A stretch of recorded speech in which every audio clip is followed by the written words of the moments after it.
고백하십시다. 주는 그리스도시요 살아계신 하나님의 아들이십니다.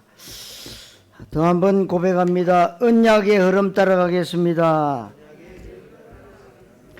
오늘 마가복음 16장 14절에서 20절의 말씀을 가지고 무엇을 따라가는가라는 제목으로 말씀을 드립니다. 우리가 신앙생활을 하면서 중요하지만 쉬운 것이 있는데 따라가야 될 것이 있고 우리 뒤에 따라오는 게 있는데 순서가 바뀌면 신앙생활 실패합니다. 표적들, 응답과 기적과 치유와 축복을 따라가는 게 아니라 오직 그리스도 되시는 그분을 따라가는 것이고 그분의 언약을 따라가는 것입니다. 하나님 나라 그리고 현장과 전도 그리고 제자 후대에 방향 맞추기만 하면 그 뒤에 나머지 표적들은 따라오게 되어 있습니다. 그러나 따라오든지 말든지 신경 쓸 필요가 없고 뭐 달라고 기도할 필요가 없는 것은 따라오는 것이기 때문에 그렇습니다. 따라오는 것을 기도 제목으로 붙잡으면 그 기도는 틀린 것이기에 우리는 오직 그리스도 그분만 따라가야 될 줄로 믿습니다. 말씀 따라 언약의 흐름을 따라가면 됩니다.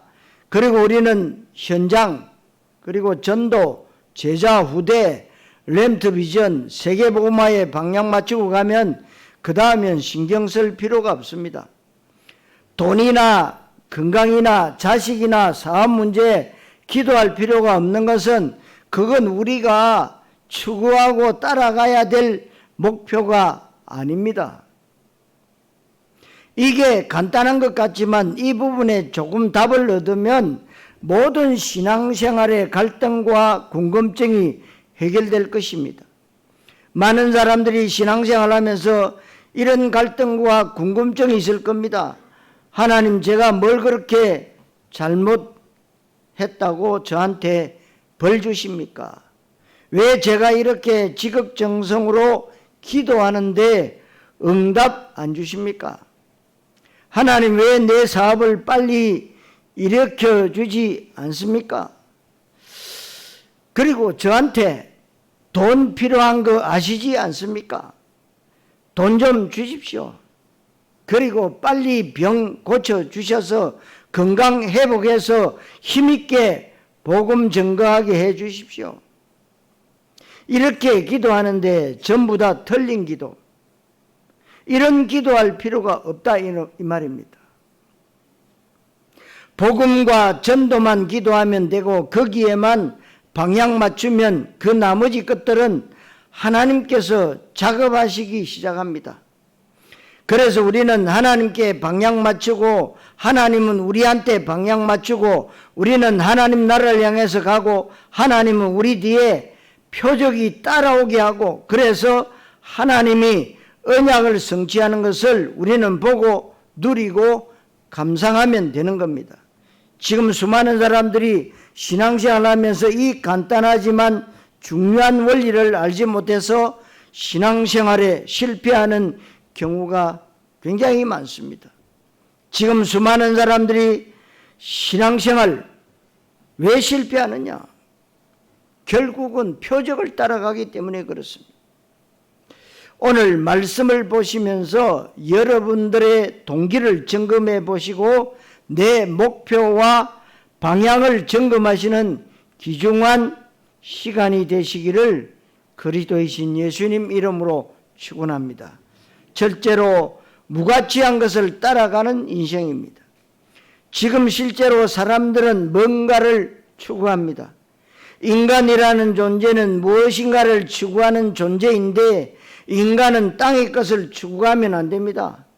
인간을 헬라어로 안스로포스라고 하는데 이게 위를 향한 존재라는 뜻입니다. 인간은 땅의 것을 추구하는 존재가 아닌 위의 것을 추구하는 존재이기에 위의 것을 따라가야 됩니다. 하나님 나라의 것을 따라가야 됩니다. 그런데 교회 다니고 신앙생활 하면서 우리가 이 땅의 것을 쫓아간다는 건 무가치한 것을 쫓아가는 겁니다. 무가치한 것을 쫓아가는데 그 중에 대표적인 게 마태복음 16장 4절에 악하고 음란한 세대가 표적을 구하나 그랬어요. 그러나 요나의 표적밖에는 보여줄 표적이 없느니라. 표적을 구한다고 했습니다. 우리가 신앙생활을 하면서 표적을 따라가고 행복을 따라가고 응답과 축복을 따라가면 다 도망갑니다. 표적을 따라가는데 표적이 도망가고 돈을 따라가는데 돈은 도망갑니다. 우리는 하나님의 언약, 하나님의 말씀, 그리스도, 하나님 나라를 따라가면 나머지 것들은 쫓아옵니다. 마태복음 6장 31절에서 32절에 무엇을 먹을까, 무엇을 마실까, 무엇을 입을까 염려하지 말라. 이는 다 이방인들이 구하는 것이다. 이방인들은 하나님 안 믿는 사람, 하나님 없이 사는 인생, 이 땅에서 썩어질 것을 쫓아가는 인생을 말합니다. 그런데 언약 가진 여러분들이 그 사람들과 똑같은 기도 제목을 갖고 있다면 뭔가 이상합니다. 귀신 섬기는 사람들, 하나님 없이 사는 무신론자들, 불신자들, 우상 숭배하는 사람들이 먹을 것, 마실 것, 입을 것을 기도하는데 우리도 기도 제목이 똑같다면 말이 됩니까? 요한일서 2장 15절에서 16절에 이 세상이나 세상에 있는 것들을 사랑하지 말라. 이 세상에 있는 모든 것들이 육신의 정욕과 안목의 정욕과 이생의 자랑이니 다 아버지께로 쫓아온 것이 아니요 세상으로부터 온 것이라 그랬습니다. 이 세상에 있는 것들을 무시하거나 부인하거나 과소평가하지는 않지만 그러나 하나님 나라를 모른다면 그건 무가치한 겁니다. 그래서 요한복음 6장 27절에 썩을 양식을 위하여 일하지 말라고 했습니다. 이사야 55장 2절에는 너희가 어찌하며 양식 아닌 것을 위하여 은을 달아주며 배부르게 하지 못할 것을 위하여 수고하느냐고 했습니다. 양식 아닌 것을 위하여 새벽부터 밤까지 시간을 들이고 땀을 흘리고 배부르게 하지 못할 것, 썩어질 것을 위해서 시간과 돈과 인생을 투자한다면 그게 무가치한 인생이고 헛된 인생이 된다는 겁니다. 이렇게 무가치한 것이 눈에 보이는 떡이라는 것인데 사람들은 모르고 그게 가치 있는 줄로 압니다. 눈에 보이는 게 전부인 것처럼 살아갑니다. 돈이나 명예나 성공이나 출세가 행복의 궁극적인 목적이 되고 그것이 인생의 가장 중요한 가치라고 생각하는데 그 가치관은 저주받은 가치관입니다. 돈보다 건강보다 내 자식보다도 내 가정보다도 내 생명보다도 훨씬 중요한 가치 발견을 해야 합니다. 이게 안 된다면 불신자들과 인생관, 가치관이 똑같다면 하나님이 역사할 이유는 없는 겁니다. 무가치한 것을 따라가는 인생, 교회 다니면서 기도 제목을 보면 합니다. 이렇게 말하는 사람이 있는데 나는 하나님의 나라에 가치를 두고 있고 나는 먼저 그의 나라를 구하고 있다. 나는 분명히 하나님께 우선순위를 맞추고 있다. 이렇게 자신 있게 말하는 사람 있는데 점검을 해봐야 합니다. 그리고 좀 더 하나님 앞에 솔직해야 되고 좀 더 하나님 앞에 인정할 것을 인정해야 합니다. 내가 진짜 하나님 나라와 하나님의 의에 방향 맞추고 있다면 염려, 근심거리가 바뀌어야 됩니다. 내가 굉장히 즐겁고 신나고 기쁘고 행복할 때가 하나님 나라가 잘 될 때인지 내 떡이 잘 될 때인지를 솔직히 점검해 봐야 됩니다. 내가 화가 나고 속상하고 기분 나쁘고 마음이 불안할 때, 하나님 나라가 안 될 때 그런지, 내 나라가 안 될 때 그런지, 내 떡 문제가 안 될 때 그런지, 하나님 나라가 안 될 때 그런지를 솔직히 인정해야 됩니다. 거의 대부분 나에게 기쁨과 슬픔을 주는 요소가 떡인데, 나를 울게 하고 웃게 하는 게 떡이지 하나님 나라가 아니라는 사실입니다. 그렇다면 삶의 우선순위가 무엇이고 신앙의 우선순위가 무엇인지 머리로는 알고 있지만 실제로는 그렇지 않다는 겁니다. 성도 여러분, 무가치한 것을 따라가는 인생 살지 마시기를 그리스도이신 예수님 이름으로 축원합니다. 두 번째로 우리가 따라가야 할 것이 있습니다. 우리가 따라가야 될 게 있고 그 뒤에 우리를 따라오는 것들이 있습니다. 그렇게 되면 우리가 앞으로 어떻게 전도하고 선교하고 어떻게 사역을 하고 어떻게 응답을 받을 것인가에 대한 원리가 명약관하게 정확하게 보여집니다. 우리가 따라가야 될 것은 돈이나 성공 출세 아닙니다. 우리가 따라가야 할 것은 마태복음 6장 33절에 너희는 먼저 그의 나라와 그의 의를 구하라. 그리고 요한복음 6장 27절에 영생하도록 있는 양식을 위하여 하라. 마태복음 4장 19절에는 예수님이 제자들을 부르실 때 나를 따라오라. 내가 너희로 사람 낚는 어부가 되게 하리니.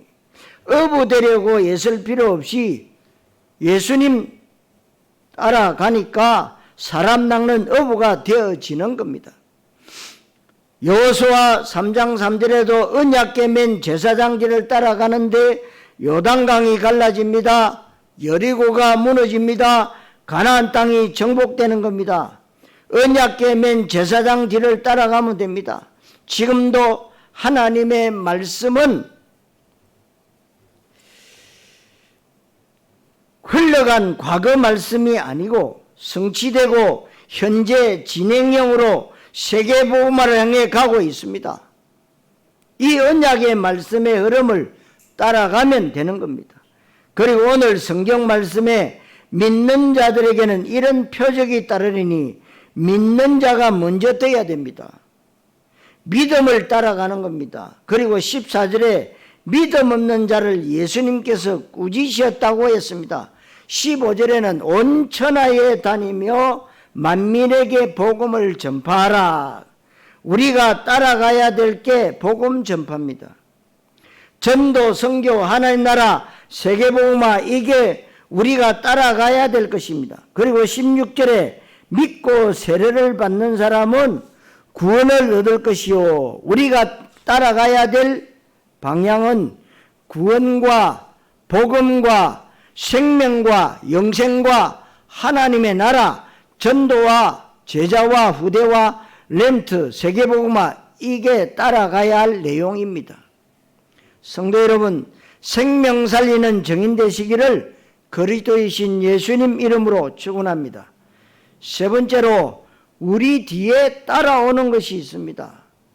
우리가 이걸 따라갈 때 우리의 뒤에 따라오는 게 있는데 17절에 믿는 자들에게는 표적이 따르리니, 표적이 따라오는 것이지 표적 달라고 기도할 필요가 없고 표적을 따라갈 필요가 없습니다. 우리가 따라가야 될 게 있고 우리 뒤에 따라올 게 있는데 우리 뒤에 따라올 것을 따라가는 것은 신앙생활 잘못하는 겁니다. 우리 뒤에 저절로 따라오게 돼 있는데 그거 달라고 기도하는 것도 기도 잘못하는 겁니다. 기도할 필요도 없는 것인데 어차피 올 것이고 자동적으로 올 수밖에 없는 건데 그거 내놓으라고 하나님께 소리 지를 필요가 없는 겁니다. 그분 따라가면 우리 뒤에 표적이 따라오는데 그 표적이 무엇인지 성경에는 이런 표적이 따르리니 하면서 말씀합니다. 너희가 내 이름으로 귀신을 쫓아내고 새 방언을 말하고 뱀을 집어 올리고 무슨 독을 마실지라도 해를 받지 아니하고 병든 사람에게 손을 얹은 적 나으리라. 이것을 전부 합쳐서 이런 표적이 따라올 것이라고 말씀하고 있습니다. 이런 표적이 따라올 것인데 하나님 앞에 병 고치는 은사, 방언하는 은사, 통역과 예언의 은사를 달라고 기도합니까? 진짜 기도할 필요 없습니다. 하나님이 진짜로 내가 복음 전파할 사람이 맞고 내가 정말 전도자의 삶을 사는 게 맞다면 하나님은 우리에게 필요한 은사를 주실 것이기에 달라는 소리 할 필요가 없습니다. 우리 뒤에 따라오는 것이 이것뿐이겠습니까? 우리 뒤에 마태복음 6장 33절에 너희는 먼저 그의 나라와 그의 의를 구하라. 그리하면 이 모든 것을 너희에게 더하시리라. 모든 것이 우리 뒤에 따라오는 겁니다.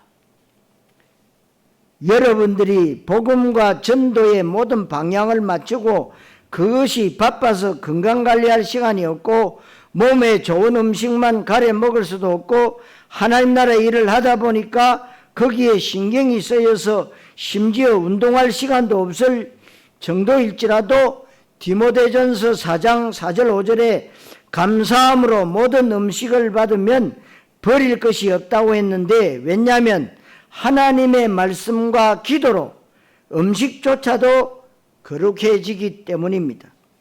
본문에 무슨 독을 마실지라도 해를 받지 않는다고 했습니다. 창세기 3장 타락 이전에 하늘에 있는 것, 땅에 있는 것, 땅 아래 물속에 있는 모든 걸 우리에게 먹을거리로 주셨습니다. 그러면 우리는 입맛대로 먹으면 되고 그냥 감사함으로 즐겁게 은혜 속에서 식사하면 됩니다.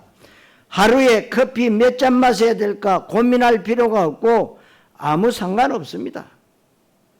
이 말은 우리가 음식 조절하지 말라는 것도 아무렇게나 살라는 얘기도 아닙니다. 우리 전도자들은 규모가 있어야 된다 그 말이죠. 삶의 규모, 시간의 규모, 건강의 규모, 학업의 규모, 경제의 규모, 인간관계의 규모를 등을 잘 갖춰야 됩니다. 그러나 그것보다 더 중요한 건 영적 규모와 영적 우선순위를 잘 갖추는 겁니다. 더 정확하게 말하면 영적 규모와 영적 상태의 최우선순위를 두게 되면 나머지 것은 좀 부족하고 소홀해도 하나님이 역사하십니다. 그냥 전도하면 되고 그냥 복음 전파한 일에 우선순위 맞추면 하나님이 건강도 또 지켜주시는 겁니다. 그런데 전도자를 하나님께서 병들게 하시겠습니까? 하나님은 손해보는 일 안 하십니다. 진짜 나 자신이 전도자가 맞고 전도자의 삶을 사는데 돈이 필요하면 돈 달라는 말 안 해도 돈을 주시게 되어 있습니다. 빌립보 4장 19절 말씀에 보니까 우리의 필요를 따라 하나님은 채워주신다고 했어요. 왜냐하면 돈 없어서 전도하는데 지장이 있으면 하나님이 손해이기 때문에 채워주시는 겁니다. 자식 위해서 기도할 필요가 없습니다. 여러분들이 진짜 하나님 나라 그리스도의 방향 맞추고 램트 비전의 방향 맞추면 하나님은 여러분들 자녀를 완벽하게 책임지실 것입니다. 이 원리를 우리가 잘 알아야 되는데 이 원리를 모른 채 영적 부분을 소홀히 합니다. 어떤 사람은 공부를 열심히 하는데 예배를 뺏어가면서까지 공부해서 수능 만점 받고 서울대 수석으로 합격하고 사법고시 패스하고 사법연수원 수석 졸업해서 판사가 된 늘 하나님 앞에는 그런 게 아무 소용이 없습니다. 이렇게 엘리트가 된다고 해도 할지라도 여러분 영적 문제 안 옵니까? 틀림없이 옵니다. 복음과 전도에 관심이 없는데 무슨 소용이 있습니까? 어떤 사람은 사업을 열심히 해서 대박 터지고 수천억 돈을 벌었는데 그게 하나님하고 무슨 상관이 있습니까? 어리석은 부자가 누가복음 12장 16절에서 20절에 여러 해 쓸 물건을 쌓아뒀으니 내 영혼아 이제는 평안히 쉬고 먹고 마시고 즐거워하자고 얘기할 때 하나님의 대답은 간단하게 어리석은 자여 네 영혼을 오늘 밤 취하리니 네 쌓아 올린 것이 네 것이 되겠느냐. 철저하게 모든 것을 하나님과의 관계성 속에서 생각해야 됩니다. 어떤 사람은 건강을 위해서 얼마나 운동을 열심히 하는지 모릅니다. 그런데 예배를 우습게 알고 복음을 우습게 알고 교회를 우습게 하는데 그러면 아무런 소용이 없습니다. 어떤 사람은 건강식품을 너무 좋아해서 건강식품 사러 갔다가 교통사고 나서 죽었습니다. 죽고 사는 것은 하나님 손에 모든 게 달려 있습니다. 우리는 내 뒤에 따라오는 것에 신경 쓸 필요 없는 것은 내 뒤에 따라오는 게 떡인데 떡에 대해서 관심 가질 필요 없습니다. 그건 이방인들의 관심사고 가치관이고 삶의 목적이기 때문에 신경 쓸 거 없어요. 우리 인생의 최고의 가치는 그리스도와 세계복음화일 때 이 모든 것을 더하신다고 했어요. 우리 뒤에 따라오는 것에 신경 쓰지 말고 세계복음화에 모든 초점을 다 맞추시기를 그리스도이신 예수님 이름으로 축원합니다. 자, 결론입니다. 사역과 응답의 중요한 원리를 우리가 알아야 돼요. 이렇게 우선순위가 제대로 답이 내려지면 신앙생활은 그때부터 쉽고도 되어지는 것이 됩니다. 우리가 하는 사역은 결국 전도 사역인데 전도는 쉽고도 되어지는 것입니다. 왜 신앙생활을 지속 못하고 기도를 지속 못하고 전도를 지속 못하고 하나님의 교회의 직분을 지속 못하느냐? 한마디로 말하면 재미가 없어서 그렇습니다. 왜 재미가 없습니까? 내가 하려고 하니까 힘들고 금방 지치고 한계가 오는 겁니다. 그런데 나는 하나님께 방향 맞추고 하나님은 나에게 방향 맞추고 나는 그분을 따라가고 그분은 나에게 표적이 따라오게 하시고 오늘 성경에 가장 중요한 부분이 있습니다. 15절 말씀. 부활하신 주님이 부활하기 직전에 주신 말씀인데 너희는 온 천하에 다니며 만민에게 복음을 전파하라.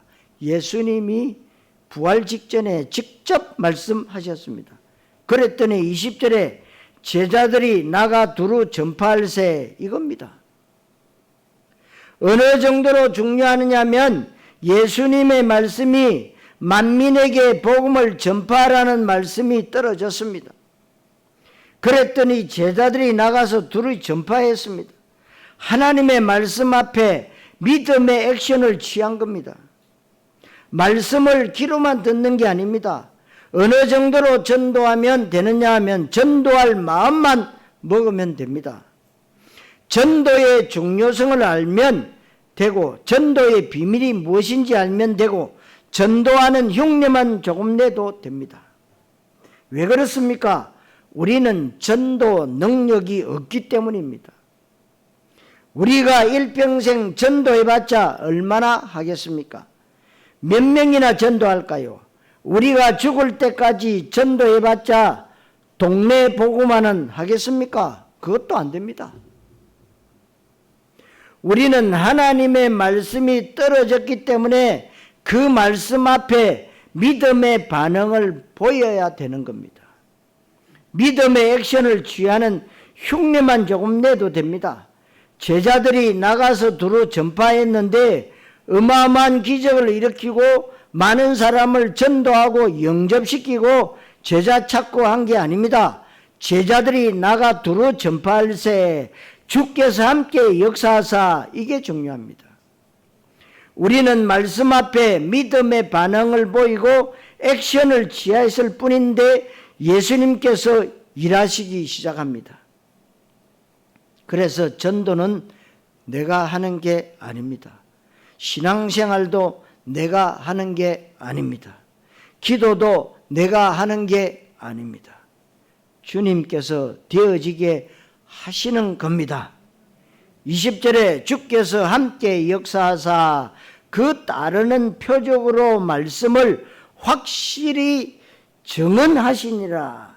표적은 따라오는 겁니다. 자동으로 붙는 겁니다.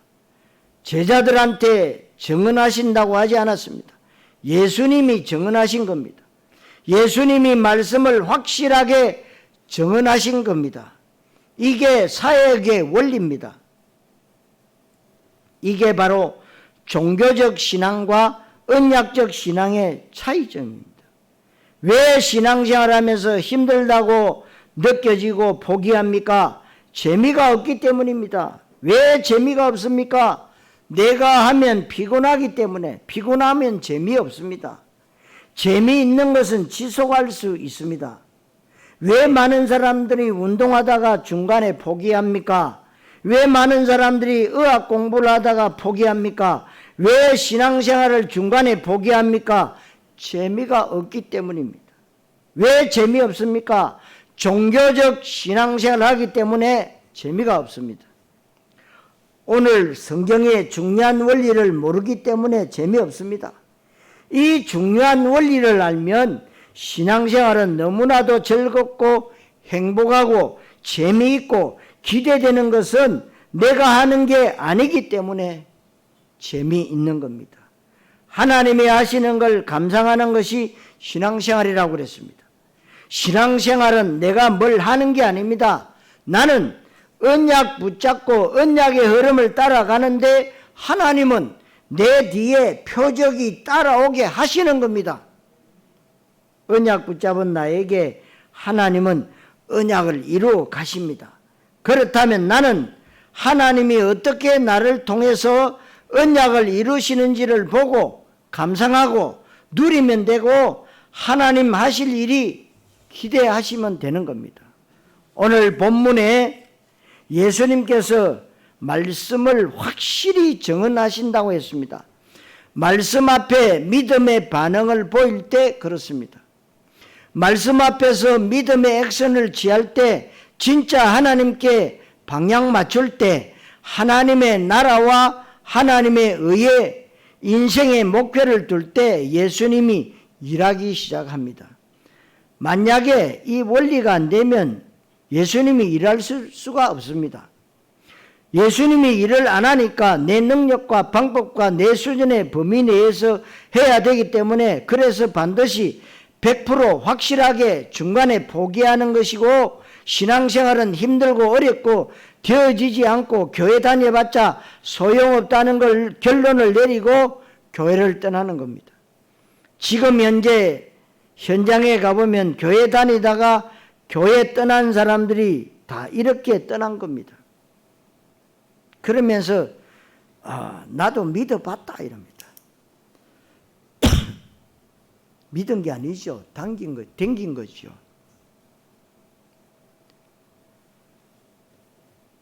재미없고 힘들고 실증나고 피곤하니까 아무것도 되는 게 없으니까 그렇다면, 우리의 능력은, 우리의 방법도, 우리의 열심도 안 되고 하나님의 열심이어만 됩니다. 하나님께서 되어지게 하시는 겁니다. 그래서 사도행 1장 8절에 오직 성령이 너희에게 임하시면 너희가 권능을 받고 예루살렘과 온 유대와 사마리아와 땅끝까지 이르러 내 증인이 되리라.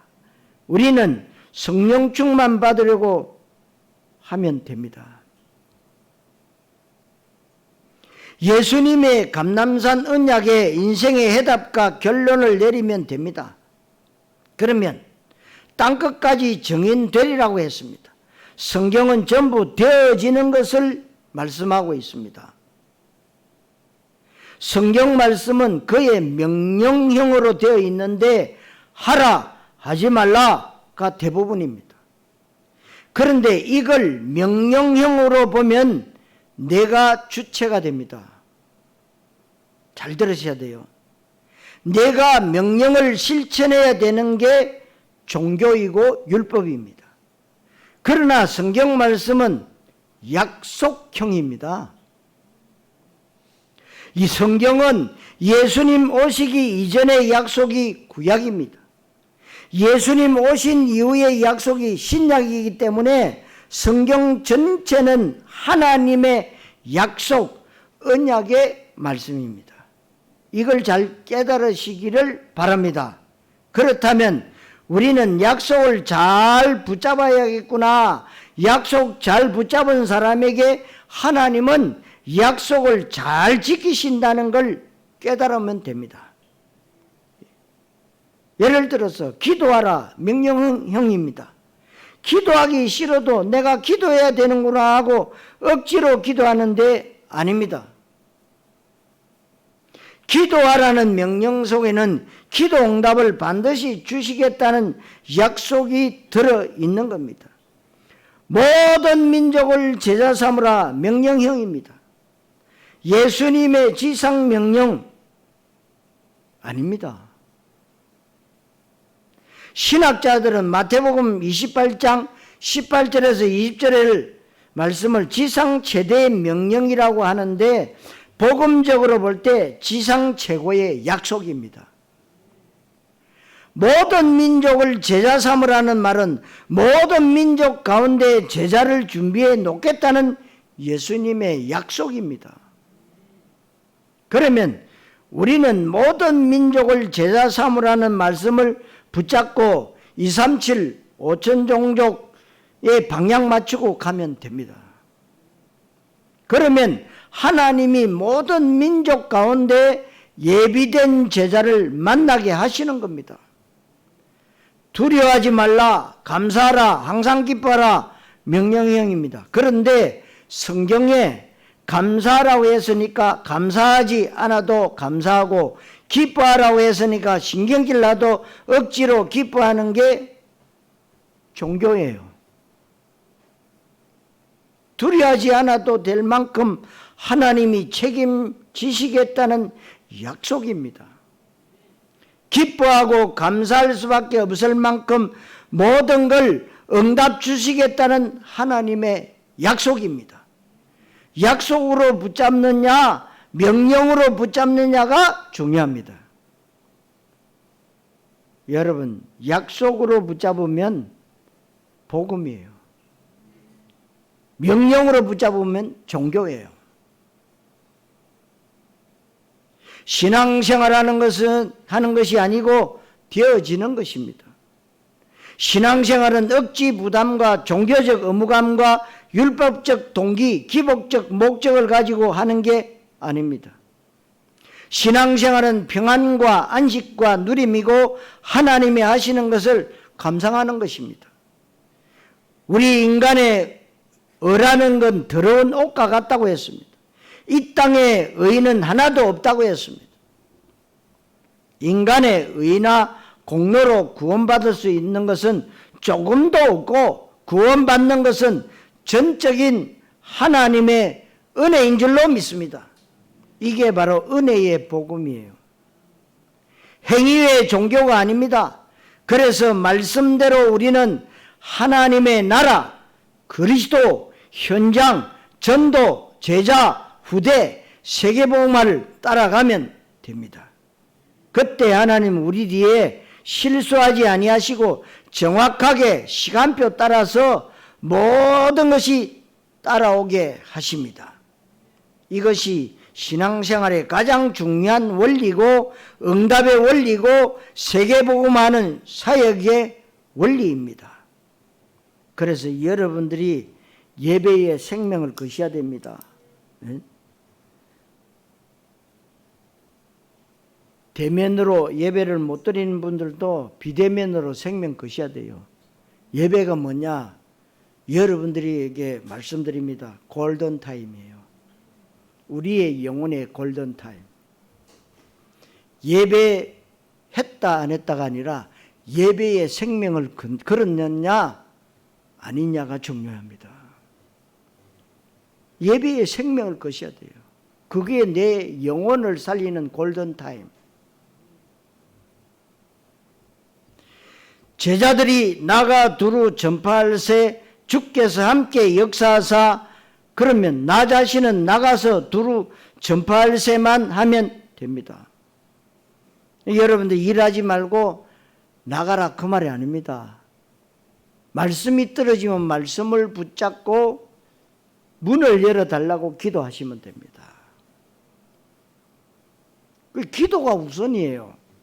말씀 붙잡고 기도하는 것이 우선이에요. 말씀 떨어지고 우리 나갑시다. 나가는 게 중요하지 않습니다. 믿음의 제스처를 취해야 됩니다. 그 다음 일은 우리가 신경 쓸 필요가 없습니다. 무엇을 따라가는가라는 이 말씀이 여러분들에게 응답으로 그대로 성취되시기를 그리스도이신 예수님 이름으로 축원합니다. 기도하겠습니다. 하나님 은혜를 감사드립니다. 오늘 기주간 말씀을 통해서 종교적 믿음이 무엇이고 언약적 믿음이 무엇인지 알게 하심을 감사드립니다. 신앙생활은 하는 것이 아니고 되어지는 것이라는 비밀을 우리 성도들이 알게 하시고 특별히 우리가 먼저 따라가야 될 것이 무엇인지 바르게 알고 우리 뒤에 따라오는 표적으로 힘있게 세계복음을 누리게 주옵소서. 그리스도 되시는 예수님의 이름으로 기도하옵나이다. 아멘.